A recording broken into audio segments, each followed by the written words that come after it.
Hello दोस्तों, कैसे हैं आप सब लोग।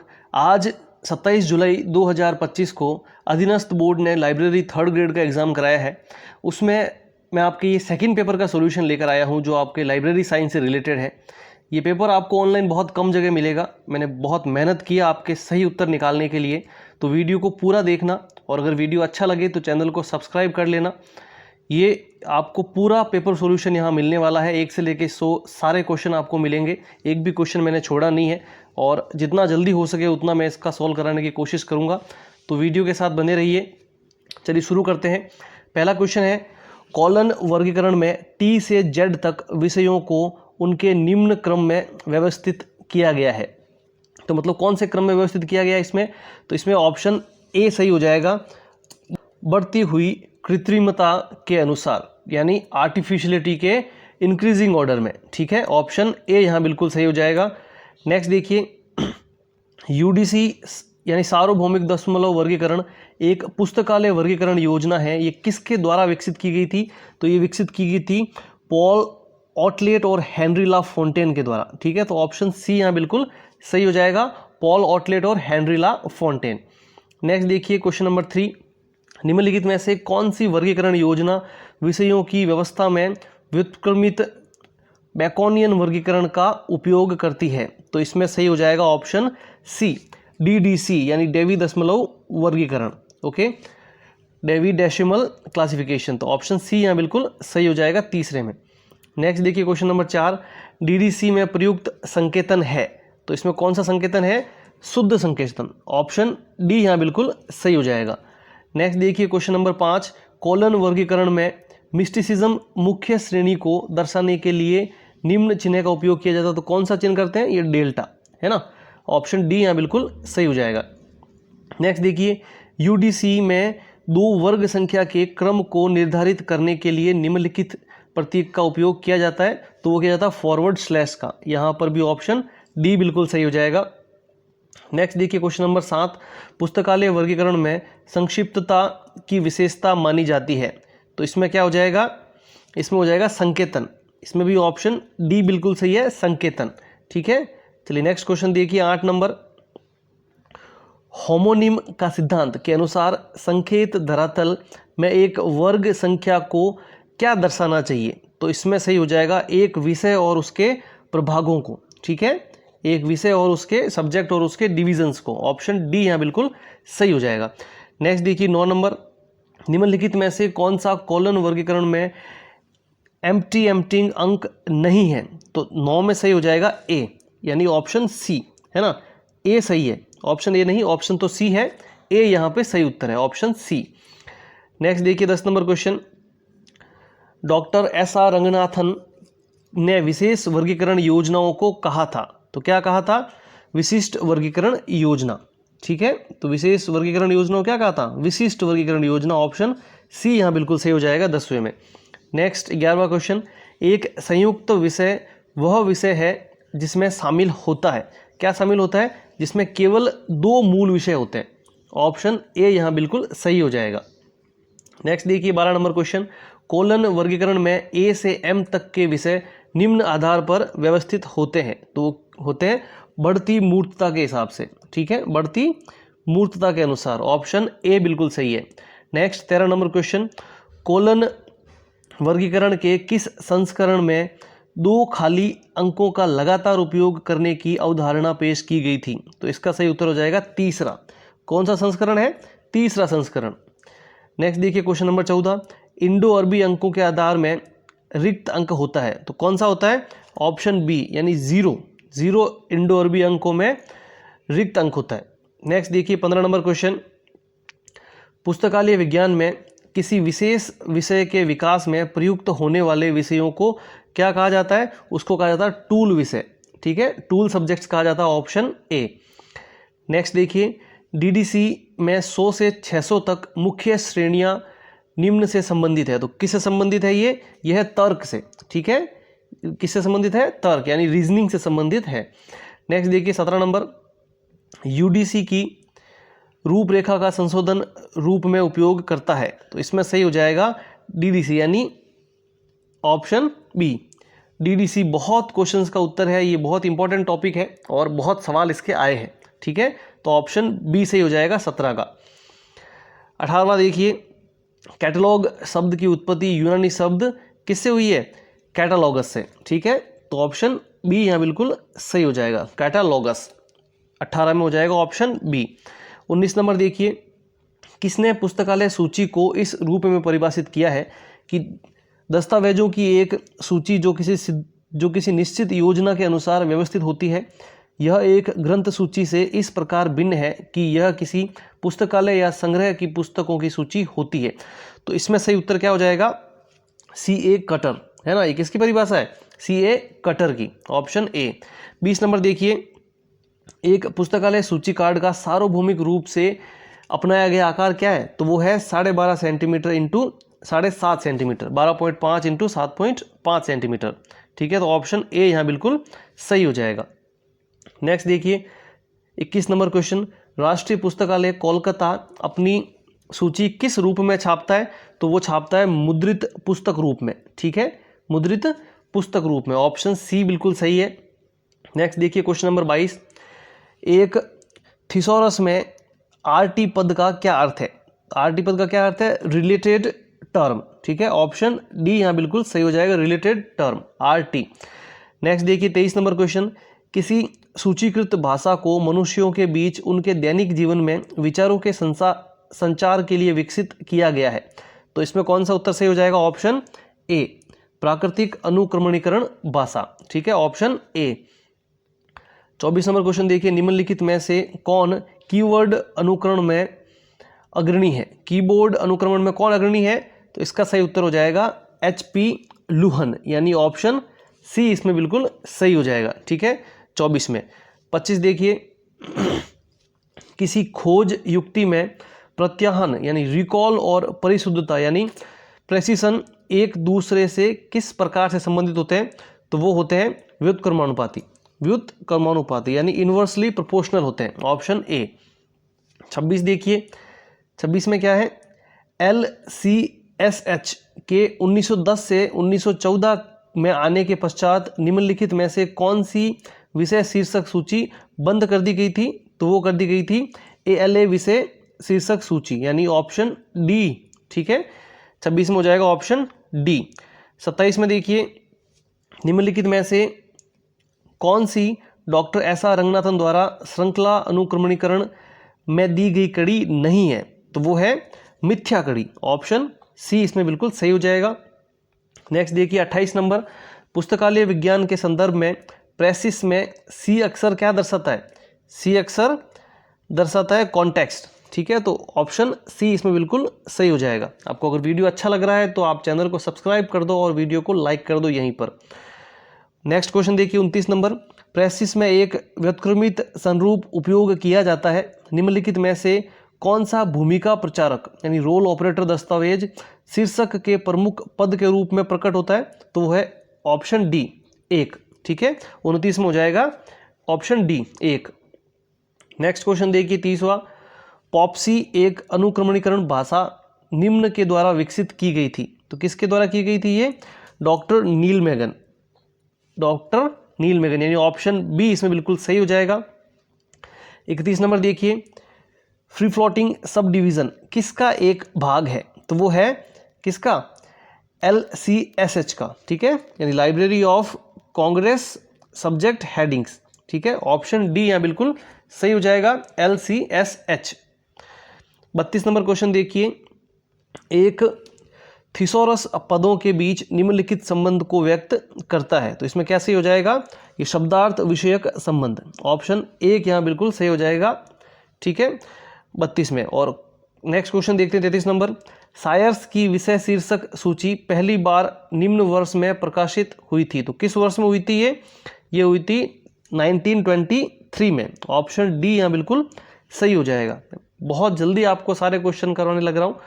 देखिए नेक्स्ट क्वेश्चन, ऐसा रंगनाथन की कॉलन वर्गीकरण प्रणाली में औषधि अनुसूची के अंतर्गत एलोपैथी को किस श्रेणी में रखा गया है? तो एलोपैथी को रखा गया है ये सिस्टम्स प्रणालीगत मूल विषय में। ठीक है, 34 में हो जाएगा ऑप्शन सी। ठीक है, सिस्टम्स बेसिक सब्जेक्ट।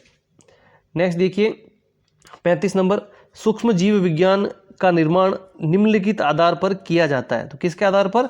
लेमिनेशन के आधार पर। ठीक है, 35 में क्या हो जाएगा? Option B.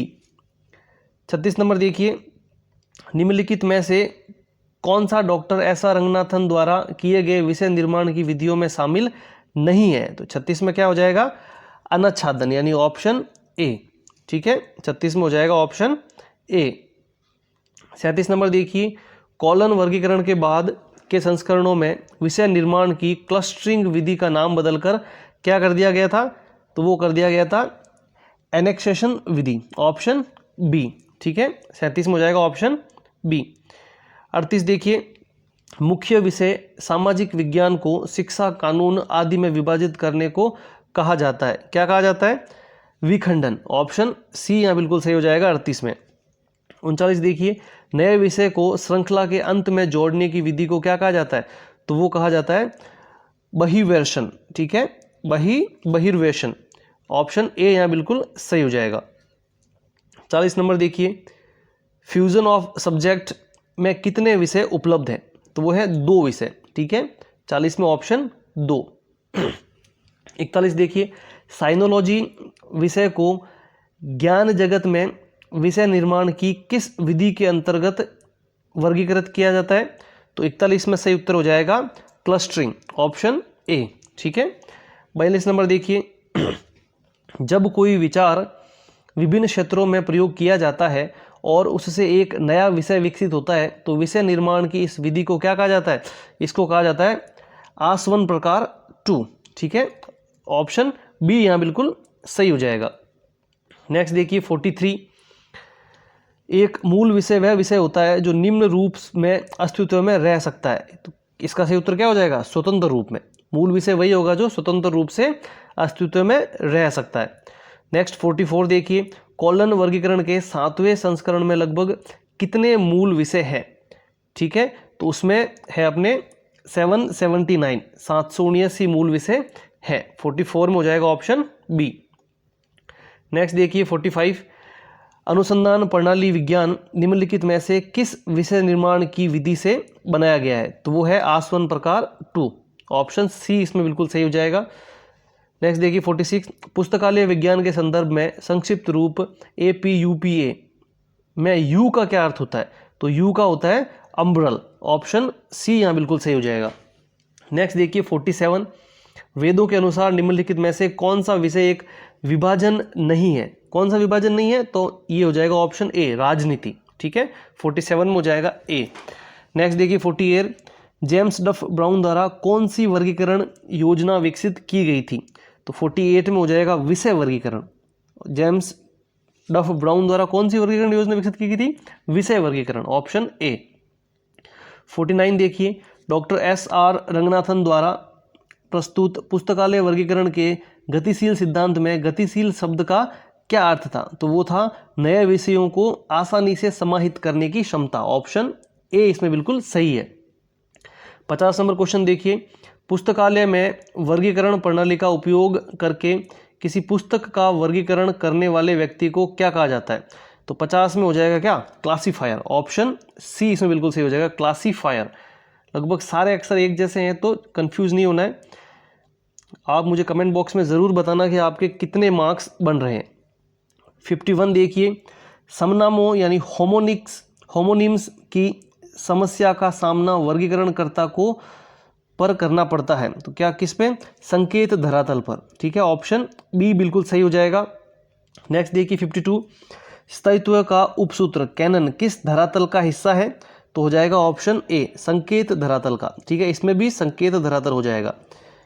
ओके, 51 में भी संकेत धरातल था और इसमें भी संकेत धरातल है 52। ठीक है, 53 देखिए, डॉक्टर SR रंगनाथन ने पुस्तकालय वर्गीकरण के कार्य को धरातलों में विभाजित किया था। कितनों में? 3। ठीक है, 3 धरातलों में विभाजित किया था। 53 में हो जाएगा ऑप्शन डी। 54 देखिए, डॉक्टर SR रंगनाथन ने एक वर्गीकरण योजना को डिज़ाइन करने के लिए कितने कैनन बनाए थे? तो कितने बनाए थे? 55। ठीक है, 54 में हो जाएगा 55, ऑप्शन बी। 55 नंबर क्वेश्चन देखिए, विस्तार में कमी का कैनन का अर्थ है कि वर्गों को निम्न क्रम में व्यवस्थित किया जाए, तो वो है सामान्य से विशिष्ट वर्ग की ओर, यानी ऑप्शन ए बिल्कुल सही हो जाएगा 55 में। 56 देखिए, कॉलन वर्गीकरण के प्रथम संस्करण का संबंध प्रकार की प्रणाली से है, तो किस प्रकार की? विशुद्ध गणनात्मक वर्गीकरण योजना, ठीक है, ऑप्शन बी सही हो जाएगा 56 में। नेक्स्ट देखिए 57 नंबर, निम्नलिखित में से कौन सी विशुद्ध गणनात्मक वर्गीकरण योजना है? तो कौन सी है? डेवी दशमलव वर्गीकरण, ठीक है, ऑप्शन डी। 58 नंबर देखिए, डेवी दशमलव वर्गीकरण योजना प्रथम बार निम्न वर्ष में प्रकाशित हुई थी, तो कब प्रकाशित हुई थी? 1876 में सबसे पहली बार, ठीक है। ये डेवी के बहुत क्वेश्चन आ रहे हैं। नेक्स्ट देखिए 59, 2 पंक्ति 3 भाग प्रविष्टि संरचना का पालन निम्न में किया जाता है, तो किस में किया जाता है? प्रेसिस में, ठीक है, ऑप्शन ए यहाँ बिल्कुल सही हो जाएगा। नेक्स्ट देखिए 60 नंबर क्वेश्चन, प्रेसिस का पहली बार उपयोग निम्न के द्वारा किया गया था, तो किसके द्वारा किया गया था? ये BNB, ब्रिटिश राष्ट्रीय ग्रंथ सूची, ठीक है, ऑप्शन बी बिल्कुल सही हो जाएगा यहाँ पर। 61 में देखिए, विज्ञान उद्धरण सूचकांक यानी SCI निम्न के द्वारा विकसित किया गया था, किसके द्वारा? यूजीन गारफील्ड के द्वारा, ऑप्शन सी बिल्कुल सही हो जाएगा यहाँ पर। 62 देखिए, वर्णानुक्रमित प्रसूची में विषय शीर्षकों के लिए नियमों का निर्माण किसके द्वारा किया गया था? तो वो किया गया था CA कटर के द्वारा, ठीक है, ऑप्शन ए बिल्कुल सही हो जाएगा। 63 देखिए, हॉब्स के वर्गीकरण में ज्ञान को व्यवस्थित करने के लिए अनुक्रम का पालन किया जाता है, कौन से का? विशिष्ट से सामान्य से विशिष्ट विषय, यानी ऑप्शन डी यहाँ बिल्कुल सही हो जाएगा। 63 में सामान्य से विशिष्ट विषय अनुक्रम का पालन किया जाता है। 64 देखिए, दार्शनिकों ने ज्ञान को ज्ञाता के अनुसार 3 श्रेणियों में विभाजित किया है, निम्नलिखित में से कौन सा इसका हिस्सा नहीं है? 64 में क्या करना है? नहीं बताना है, तो वो है पर्यावरण ज्ञान, ठीक है, 64 में हो जाएगा ऑप्शन सी बिल्कुल सही। 65 देखिए, ज्ञान जगत निम्न में से सबसे उपयुक्त विकल्प चुने, ठीक है, ज्ञान जगत क्या है? निरंतर बढ़ता रहता है, 65 में क्या हो जाएगा? ऑप्शन डी, ज्ञान जगत निरंतर बढ़ता रहता है।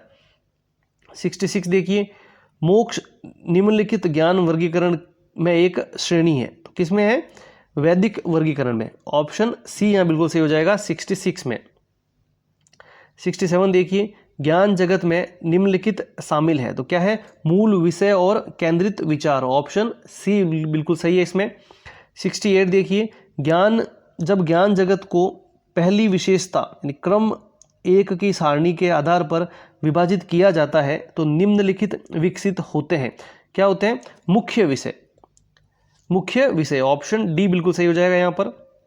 69 देखिए, निम्नलिखित में से कौन सा भौतिक रूप में प्रसूची का एक उदाहरण नहीं है? तो कौन सा नहीं है? 69 में हो जाएगा option C, online public access catalogue यानी ओपेक, ऑप्शन सी 69 में। 70 नंबर क्वेश्चन देखिए, वर्गीकृत सूची कोड में एक ऐसी अंक प्रविष्टि है जो किसी दस्तावेज के एक भाग की केवल वर्ग संख्या प्रदान करती है, तो वो क्या है? वर्ग सूचकांक प्रविष्टि यानी class index entry, option A बिल्कुल सही है 70 में। 71 नंबर देखिए, सूचीकरण के मानक सिद्धांत निम्न के द्वारा दिए गए थे, किसके द्वारा? SR रंगनाथन के द्वारा, 71 में ऑप्शन बी। 72 देखिए, SR रंगनाथन के अनुसार दूसरे क्रम की सारणी में आने वाले विषयों पर लागू किए गए नियमों को क्या कहा जाता है? तो क्या जाता है? सूत्र यानी कैनन, ऑप्शन बी। 73 देखिए, निम्नलिखित में से कौन सा एक कैनन डॉक्टर SR रंगनाथन द्वारा दिए गए कैटलॉगिंग के परिचय में से है? तो 73 में क्या हो जाएगा? स्पष्टता का कैनन, ऑप्शन ए, 73 में ऑप्शन ए। 74 में देखिए, कैटलॉगिंग सिद्धांतों पर अंतर्राष्ट्रीय सम्मेलन यानी ICCP पेरिस में वर्ष में आयोजित किया गया था, किस वर्ष में? ये किया गया था 1961 में, 74 में हो जाएगा ऑप्शन डी। 75 देखिए, निम्नलिखित में से कौन सा अंतर्राष्ट्रीय ग्रंथ सूची विनिमय प्रारूप का उदाहरण नहीं है? तो कौन सा नहीं है? यह है FRBR, ठीक है, ऑप्शन सी जो है वो इसका उदाहरण नहीं है। 76 देखिए, मूल मार्क प्रारूप के द्वारा 1960 के दशक के मध्य में विकसित किया गया था, तो किसके द्वारा किया गया था? ये किया गया था लाइब्रेरी ऑफ कांग्रेस के द्वारा। ऑप्शन बी इसमें बिल्कुल सही हो जाएगा। नेक्स्ट देखिए 77, निम्नलिखित में से कौन सा मार्क टैग शीर्षक के लिए होता है? तो कौन सा है? 245, ऑप्शन ए। 78 देखिए, पहली इंडेंटेशन कार्ड की बाएं हाशिया से स्थान छोड़कर शुरू होती है। 70A में क्या हो जाएगा? ऑप्शन ए यानी 9। ठीक है, क्या हो जाएगा? Option A. 79 में देखिए, एक ऐसी प्रसूची जिसमें विषय प्रविष्टियां दस्तावेज की वर्गीकरण संख्या के अनुसार व्यवस्थित की जाती है उसे कहा जाता है। क्या कहा जाता है? उसे कहा जाता है वर्गीकृत प्रसूची। Option A. 79 में ऑप्शन ए। 80 में देखिए, वेब वर्गीकरण पद को इस नाम से भी जाना जाता है। तो किस नाम से? ऑन्टोलॉजी। ऑप्शन सी यहाँ बिल्कुल सही है। 80 में ऑन्टोलॉजी के नाम से भी वेब वर्गीकरण को जाना जाता है। नेक्स्ट देखिए 81 क्वेश्चन, पुस्तकालय वर्गीकरण में CRG का पूर्ण रूप क्या है? तो वो है क्लासिफिकेशन रिसर्च ग्रुप, यानी ऑप्शन डी। 81 में ऑप्शन डी। 82 में फ्रांसिस बेकन द्वारा दी गई बेकेनियन वर्गीकरण प्रणाली निम्न का उदाहरण है। तो किसका है? ज्ञान वर्गीकरण का। ऑप्शन सी इसमें बिल्कुल सही है 82 में। 83 में देखिए, निम्नलिखित में से कौन सी एक अनुक्रमणीकरण प्रणाली जे कैसर द्वारा विकसित की गई थी? तो वो की गई थी ऑप्शन डी, व्यवस्थित अनुक्रमणीकरण। 83 में ऑप्शन डी। 84 में देखिए, जब किसी मानकीय सिद्धांत को प्रमुख विषय के प्रथम क्रम के विभाजन में लागू किया जाता है तो उसे कहा जाता है, उसे क्या कहा जाता है? अभ्युपगम। ठीक है, ऑप्शन ए। 84 में ऑप्शन ए। 85 में देखिए, निम्नलिखित में से कौन सा JC ब्रूनेट की एक प्रणाली का मुख्य वर्ग है? तो 85 में हो जाएगा ऑप्शन सी, यानी इतिहास, हिस्ट्री। 86 देखिए, डॉक्टर SR रंगनाथन ने अपना वर्गीकरण सिद्धांत प्रतिपादित किया जिसे निम्न नाम से भी जाना जाता है। तो वो है पुस्तकालय वर्गीकरण का गतिशील सिद्धांत। Option A. 86 में ऑप्शन ए। 87 देखिए, कॉलन वर्गीकरण CC का तीसरा संस्करण निम्न वर्ष प्रकाशित हुआ था। तो वो होता 1950 में। Option A. आई होप आपका पेपर अच्छा हुआ होगा। आप मुझे कमेंट बॉक्स में ज़रूर बताएं आपका स्कोर क्या है, और चैनल को सब्सक्राइब कर लीजिए। 88 में देखिए, जब वर्गों को सामान्य से विशिष्ट तक एक श्रृंखला में व्यवस्थित किया जाता है तो विषय का विस्तार क्या होता है? घटता है। 88 में क्या हो जाएगा? Option B.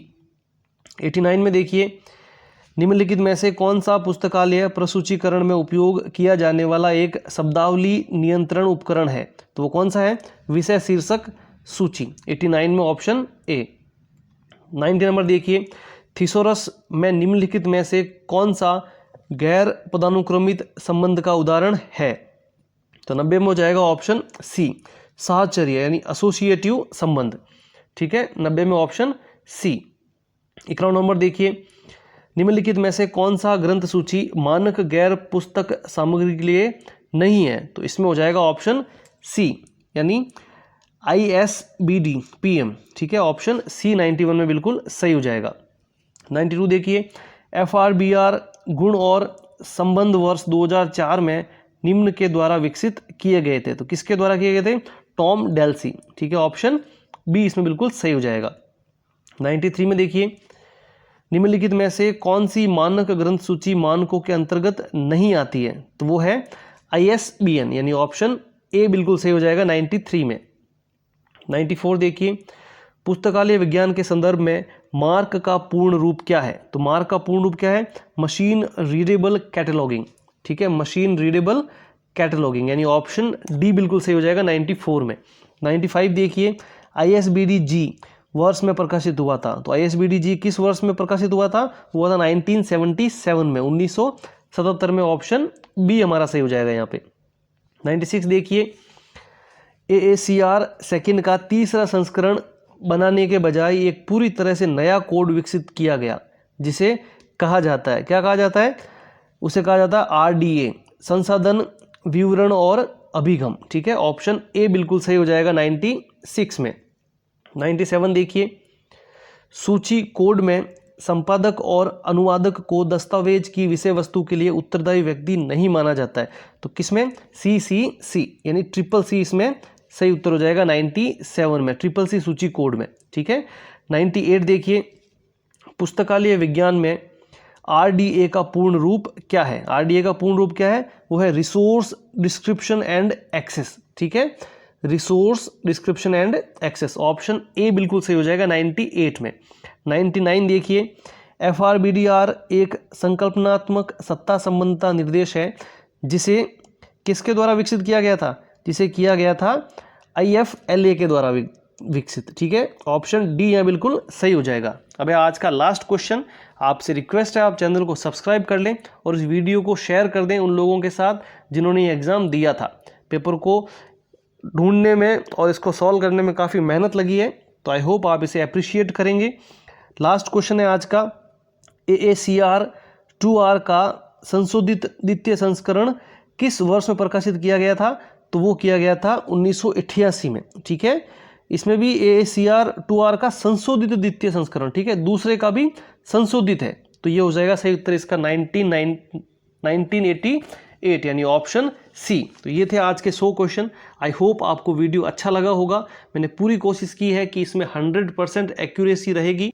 तो आप अपना स्कोर मुझे बता दीजिए कमेंट बॉक्स में कि कितना स्कोर आप कर रहे हैं। ठीक है, thank you so much. Channel को सब्सक्राइब कर लो और वीडियो को शेयर कर दो।